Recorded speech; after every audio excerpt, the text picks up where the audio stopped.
Mesdames, Messieurs, bonsoir. Merci de nous rejoindre dans ce magazine d'entretien question directe. Aujourd'hui, nous parlons de la fédération de l'UDPS Lubumbashi. Y a-t-il un malaise? Y a-t-il des tensions?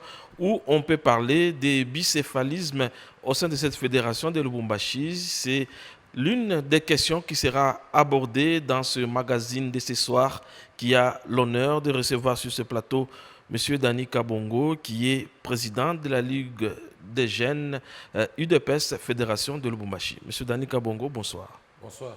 Merci de répondre à notre invitation. Merci beaucoup.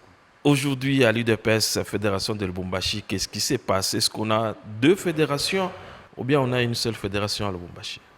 Merci beaucoup.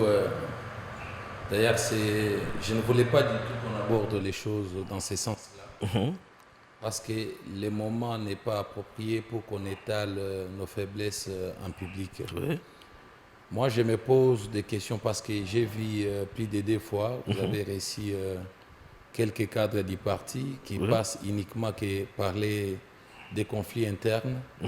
Je me pose des questions à qui profitent ces débats polémiques pendant la période où la population nous observe. La population nous regarde pour voir réellement ce que nous allons faire au moment où nous avons les pouvoirs. Mais comme ça crée polémique, nous ne manquerons pas de dire un petit mot là-dessus.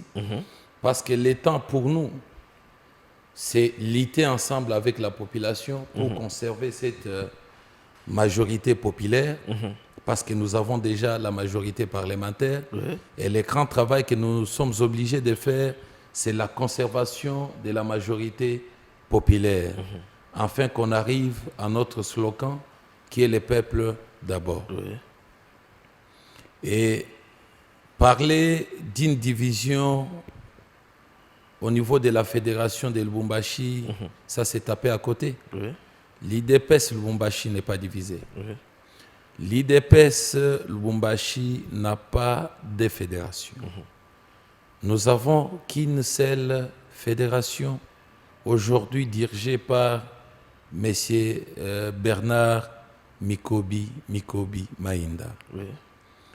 Les gens ont mal compris les choses. Nous ne sommes pas contre notre frère et ami Papa Bruno Chibangu, parce que nous l'avons suivi maintes fois passer sur ces plateaux, que pour insulter les enfants du parti. Moi, ça me fait trop mal au cœur quand quelqu'un qui devrait être comme une église au milieu du village, et quand lui passe sur les chaînes, c'est diaboliser, insulter les enfants du parti qui font même l'honneur du parti dans cette ville. Et des fois, il y a une question que je ne cesse de me poser. Pourquoi M. Bruno est contre toujours les gens qui drainent les masses derrière eux? Pourquoi il doit s'attaquer toujours à ceux-là qui travaillent réellement pour les partis? Il attaque Fabien Mutombo, il attaque Koko Moulongo, il attaque Michel Kabwe. Ce sont des zéros pour nous dans cette fédération de Lubumbashi. Pendant la période la plus difficile, Fabien Mutombo, Koko Moulongo et autres, nous les avons vus au four au moulin résister dans Matata 1, Matata 2, Matata voulait à tout prix les débaucher pour les nommer ministres. Mais nous avons vu Fabien s'aligner du côté du peuple, du côté du parti, et rejeter l'offre d'être ministre. Moi, je pense que M. Bruno, à un certain moment, il doit retourner dans sa peau et faire les choses dans le bon sens. Aujourd'hui, Fabien Mutombo, fruit d'excellence, ce n'est pas moi celle qui l'ai dit, mais nous pouvons interroger les travailleurs de la SNCC. Pour la SNCC, Fabien Mutombo aujourd'hui, c'est une fierté. Que ce soit Kisangani, que ce soit Kananga, que ce soit Mbujimai, que ce soit les Katanga, c'est tout le monde qui parle de la gestion de Fabien Mutombo. La SNCC qui était pratiquement par terre, où on pouvait produire au moins 2,5 millions les mots, Mais l'arrivée de Fabien Moutombe, dans moins d'une année, il est à 26 millions. Et c'est une fierté pour nous, les enfants de l'IDPS. Je me pose des questions pourquoi il doit être combattu par une personne qui est censée mettre tout le monde ensemble. En dehors de ça, si nous pouvons aller dans les statuts du parti, du fait que Fabien Moutombe est nommé DG de la SNCC, Oui. Fabien Moutombe, député national, directement, il est membre de la convention démocratique du parti.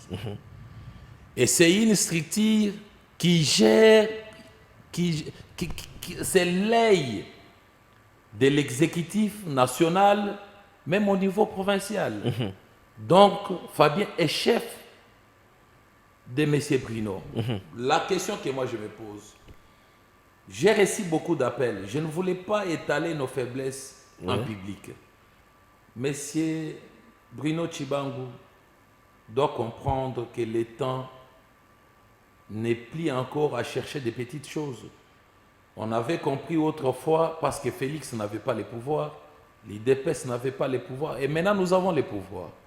Et aujourd'hui, nous devons plus lutter pour conserver ces pouvoirs que nous avons eus avec des difficultés après 37 ans d'élite. On n'a pas le temps à un débat inutile. Alors, Monsieur Danika Bongo, vous dites que c'est Bernard Mikobi qui est président fédéral, alors que nous avons tous suivi des nominations. Même à la télé, c'est passé sur la RTNC, où c'est le nom de M. Bruno Tshibangou qui est cité comme président fédéral. Il y a même des lettres à ce sujet. Oui, je ne suis pas contre les nominations du président Aïe Jean-Marc Kabound. Oui. Le président Aïe a nommé un comité fédéral. Et ce n'est pas ce comité fédéral-là que la base de l'IDPS rejette. Mais il y a une personne qui pose problème, c'est la personne de Bruno Tshibangou. Malgré sa nomination? Malgré sa nomination, il y a une mission qu'on lui avait confiée par le président Jean-Marc Kabound. C'était de mettre tous les enfants de l'IDPS ensemble. Avant la nomination, je pense que vous êtes actif de Lubumbashi. Oui.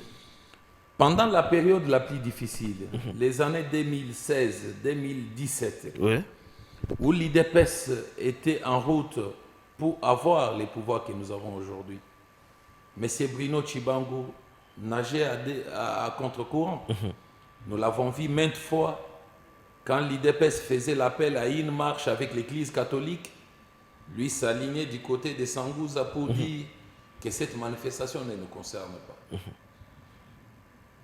Et aujourd'hui, la seule personne qui était avec la base, c'était Bernard Mikobi. C'est pourquoi vous avez vu quand nous avons formé les rassemblements, quand on a mis tous les partis pour bousculer les choses, c'est Bernard Mikobi qui était coordonnateur adjoint après les patriarches Kungo Kumanza. Pourquoi? C'est parce que Tshibangou ne voulait pas s'associer à nous. Il faisait ses histoires pour ses propres intérêts. C'est pourquoi Mikobi était là. Bien que mal, le président Félix prêchait l'unité. Il avait même dit qu'il n'est pas venu pour que les méchants puissent périr. Parmi les gens que nous avons récupérés, Tshibangou est du nombre. Tout ce qu'il faisait à l'époque, c'était pour protéger son petit boulot qu'il avait eu à la statistique. Il est parti en prison comme IDPS et il est sorti de la prison comme PPRD parce qu'il a eu sa promotion là de la statistique à partir de la prison. Au moment où nous, on était sur la rue, se battant pour avoir les pouvoirs. Qu'à cela ne tienne, aujourd'hui c'est une autre...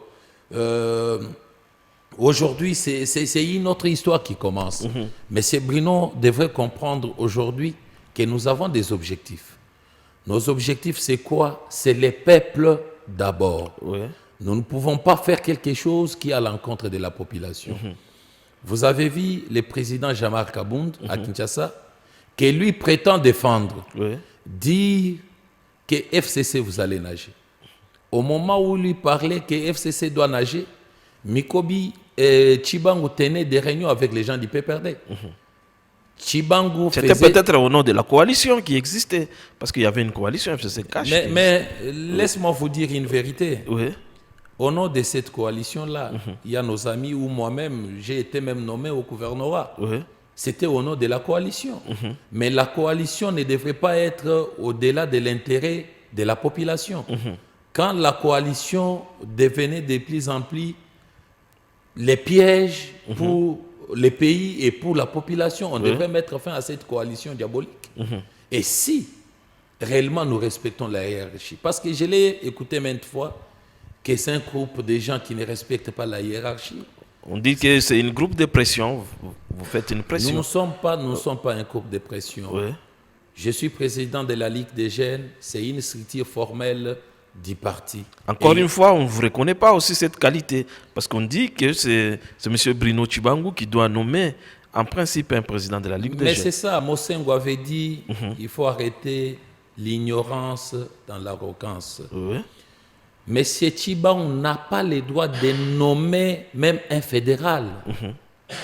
Le président de la Ligue des jeunes, la présidente de la Ligue des femmes et tous les fédéraux sont nommés par Kinshasa. Il n'a pas le pouvoir de nommer quelqu'un. Donc on garde l'ancien comité des jeunes qui existait, c'est ça? Non, je ne dis pas. Il y a déjà un nouveau comité nommé par le président Jamal Kabound. Nous ne sommes pas contre ce comité nommé par le président Jamal Kabound. Mais la base a dit non à un messier qui crée du désordre au parti. La base ne veut pas voir la tête de Chibangu. C'est ça le problème que nous avons. Le problème, ce n'est pas la nomination du président Haï. Le problème, ce n'est pas les comités nommés. Mais le problème, c'est la personne conflictuelle de Bruno Chibangu. Je pense que vous avez vu les images qui circulaient. Les chaises cassées à la permanence. Parce que c'était un don de Fabien Moutombe. Et il est parti trop loin, à traiter comme Fabien est fils du Katanga. Il est parti trop loin, à traiter que les Katangais sont des traîtres. Et la base est en colère. Etienne Tshisekedi Wamulumba de Rez Mémoire nous a prêché l'unité. L'IDPS n'a pas de tribu. L'IDPS, que tu sois au Swahili, que tu sois au Mungala, que tu sois au Congo, que tu sois Moulouba, tu es membre de l'IDPS. Chez nous, on ne pose même pas la question tu es de quelle province. Chez nous, c'est l'excellence. Chez nous, c'est le travail qui compte. Alors, Monsieur Dani Kabongo, pourquoi l'honorable Fabien Moutombe, qui est cité dans ces problèmes, pourquoi il n'équipe pas la permanence de Djamena, il équipe le temple du parti? En tout cas, merci pour la question. C'était juste les débits. Vous savez très bien que l'honorable Fabien est retourné à Lubumbashi après sa nomination. Je pense aujourd'hui, c'est 6 mois déjà. Dans moins de 6 mois, il a montré la bonne foi de donner d'abord les chaises aux sectionnaires. Nous avons 16 sections. Il a essayé d'abord de donner les chaises aux sectionnaires qui n'avaient absolument rien. Et il était en train de monter petit à petit jusqu'au point d'équiper maintenant les bureaux de la fédération. Mais ce qu'il a commencé, nous avons vu les images, on casse les chaises, mais comment il peut encore retourner? Là, on a cassé les chaises pour équiper les bureaux. C'est pourquoi il est venu. Fabien Moutombe n'a jamais été dans des polémiques. Il entretenait tous les enfants de l'IDPS d'une manière équitable. Que tu sois au niveau de la poste ou bien que tu sois au niveau d'Ndiamena. Lui, son problème, c'était servir les partis. Si aujourd'hui, il a bien jugé de venir acheter les meubles de nos bureaux, c'est parce que nous l'avons accepté. Nous l'avons accepté comme tous les Katangais l'acceptent, comme tous les Congolais l'acceptent. Aujourd'hui, Fabien Moutombe fait la fierté du parti avec le travail qu'il est en train de faire à la SNCC. Il y a les gens qui ne voulaient même pas qu'on parle de l'IDPS, qu'on parle du président Félix, le travail de la SNCC. Aujourd'hui, ils sont fanatiques du chef à cause du travail que Fabien Moutombe est en train de faire. C'est vraiment le plaisir pour nous, les enfants de l'IDPS. C'est pourquoi il est venu équiper nos bureaux, parce que nous l'avons accepté. Alors, avant, c'était mentionné temple du parti. Aujourd'hui, c'est bien mentionné Fédération de Lubumbashi de Peste Tshisekedi. Et sur Djamena, ce sont les mêmes mentions qu'on retrouve. En tant que journaliste, nous ne savons pas où nous situer la vraie fédération ou le vrai bureau de l'UDPS. C'est où finalement? Merci beaucoup. Avant, on n'avait pas écrit, c'était aussi une erreur, parce que c'était les sièges de toutes les structures. Oui. La Ligue des jeunes, la Ligue des femmes étaient là, et d'autres structures informelles du parti. Et comme les bureaux fédéraux étaient au niveau d'Indiamena, il y avait encore 3 personnes qui dirigeaient la fédération. Il y avait lui-même, M. Bruno Chibangu, M. Bernard Mikobi et Jean-Louis Mukenge. Et quand la base MENA a décidé de mettre fin à un monsieur qui crée du désordre, M. Mikobi, qui travaille avec lui, a quitté pour rejoindre la raison qui est la base. C'est la base qui a réclamé Mikobi pour qu'il retourne comme président fédéral. Je pense passer au niveau de la poste. Vous allez voir comment il y a la joie de servir les partis. Vous allez voir, c'est tout le monde qui est là, content de servir ces partis. Mais passez sur N'Djamena. Il est arrivé avec des confusions. Il n'a pas le pouvoir de nommer la Ligue des jeunes. Il crée les dédoublements à tous les niveaux. Il crée les dédoublements au niveau de la Ligue des femmes. Il nomme les sectionnaires comme lui veut. Ça, la base a dit non. Nous ne pouvons pas encore accepter que ces histoires se répètent. Président Mikobi, venez travailler ensemble avec la base. Et je t'ai dit que ce n'est pas Mikobi seul qui a quitté N'Djamena. Mikobi est venu avec 16 fédéraux dans les 40 quelques nommés par les présidents Kabound. Et dans les 16 sections, qu'à la fédération de Lubumbashi, il y a 14 sectionnaires qui sont venus avec le président Mikobi. Et c'est la base qui décide. Si moi je suis président de la Ligue des jeunes, c'est parce que la base m'a accepté. Et si la base ne veut pas de toi, tu ne peux pas faire la magie. Alors, il faut quitter les choses avant que les choses te quittent. Pourquoi ce même problème revient à l'UDPS? Nous sommes à Lubumbashi. C'est le même problème qu'on a connu dans les années 2015-2016 avec le fait Papa Kitoulé. C'était toujours le même problème. Pourquoi ça revient tant à l'UDPS? Pourquoi on ne parle pas le même langage à Lubumbashi? Voilà que c'est la plus bonne question que vous venez de poser depuis le début de cette émission. Je suis ancien de cette ville de Lubumbashi. Je ne suis pas un combattant des 100 jours, comme on l'a dit.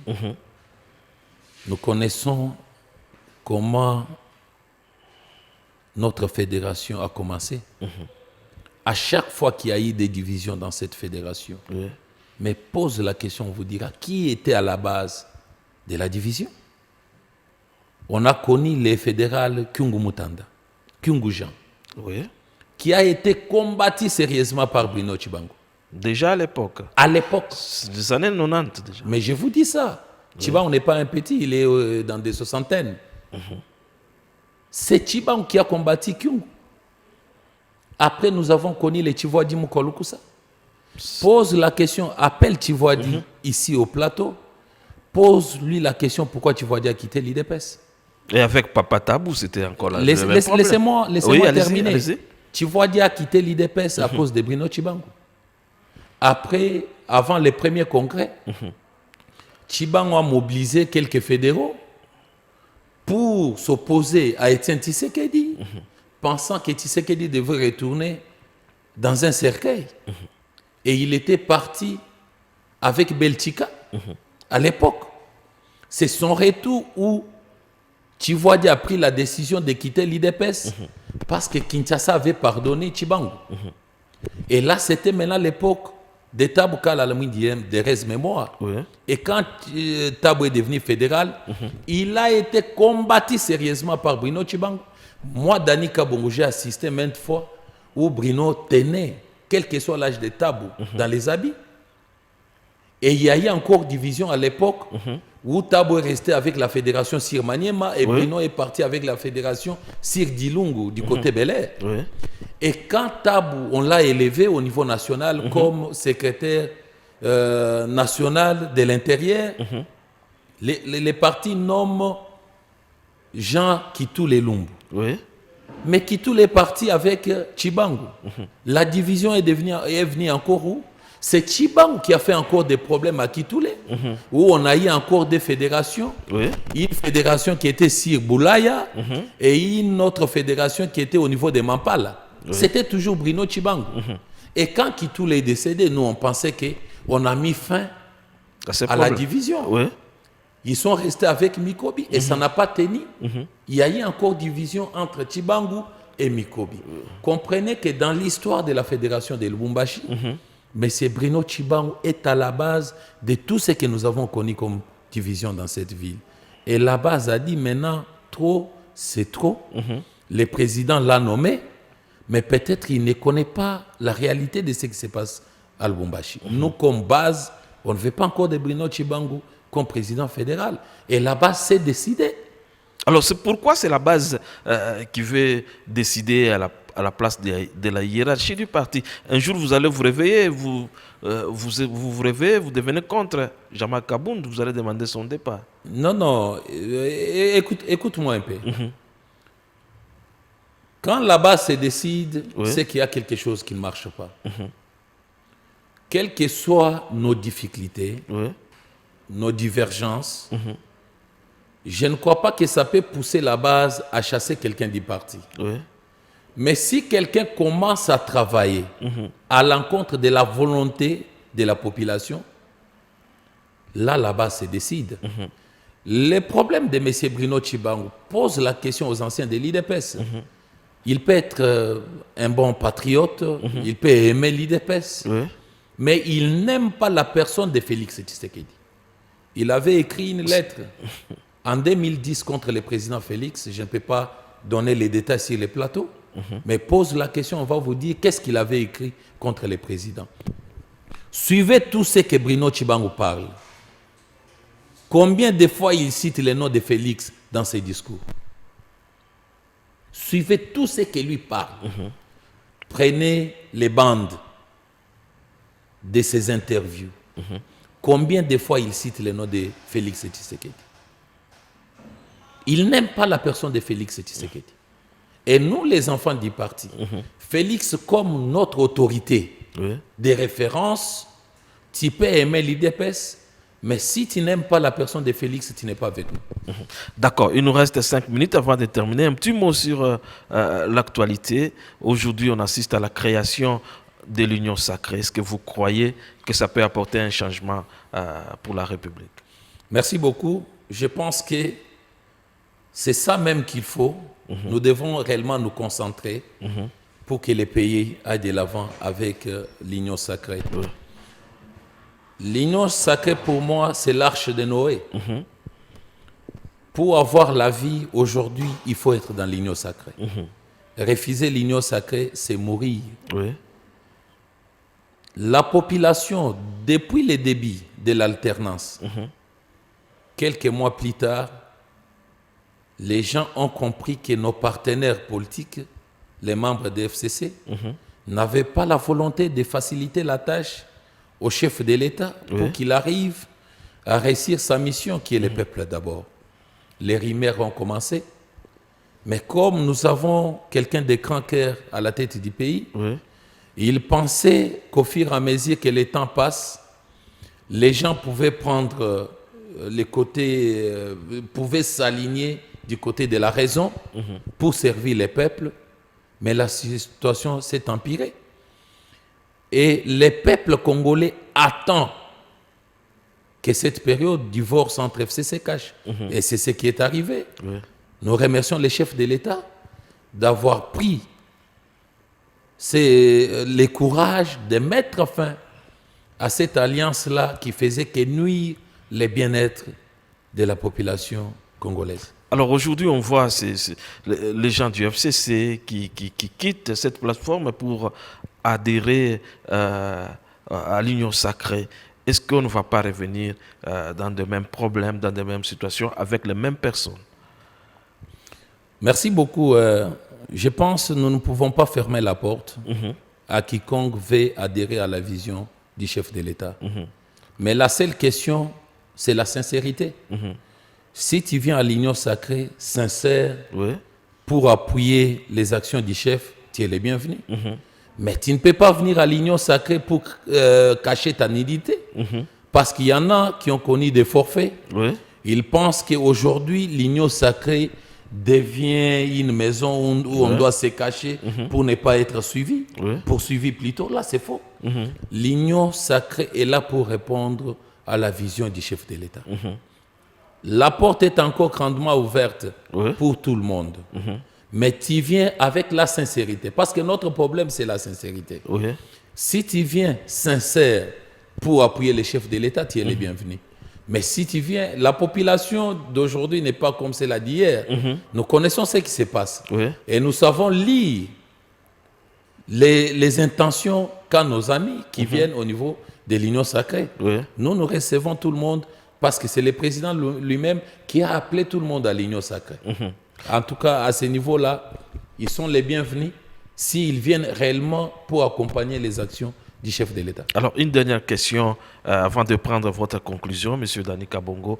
Est-ce que jusque-là, le président ou le mandat, le 2 ans du chef de l'État, c'est un échec? Les 2 ans du chef de l'État, c'est vraiment une réussite totale. Nous avons fait plus de 30 ans où la gratuité de l'enseignement devenait de plus en plus une histoire.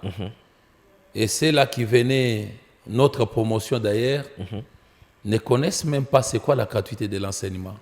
Parce que nos parents ont commencé à payer pour nous depuis l'école primaire jusqu'à ce que nous avons fini l'université. Mais pendant la période de la campagne, l'homme de foi, Félix Antoine Tshisekedi, a promis, dès que je suis au pouvoir, l'enseignement va retourner comme à l'époque belge, où les parents ne paieront pas encore les frais scolaires. Et il a commencé avec l'enseignement de base. L'année passée et cette année, nous avons des enfants à l'école primaire où les enfants ne payent pas. Donc c'est un pas de plus. Nous avons vu aujourd'hui, presque dans tous les domaines, il y a l'amélioration. On a ajouté, même pour les policiers, pose la question aux policiers, il y a encore quelque chose de plus qu'on a ajouté à leur salaire. Donc les 2 ans du chef de l'État, nous voyons aussi les plans d'infrastructure. Ce que la population ne doit pas oublier, en est que les 18 ans de M. Kabila a laissé un trou profond dans ce pays. Et ce n'est pas quelque chose qu'on peut terminer dans moins de 2 ans. Et le président est au four au moulin pour que les choses marchent très bien. Aujourd'hui, il y a la liberté d'expression. Les exilés politiques sont retournés dans leur pays. Nous avons vu Moïse Katumbi qui voyait Lubumbashi de loin. Et l'arrivée de Félix Tshisekedi Moïse est ici.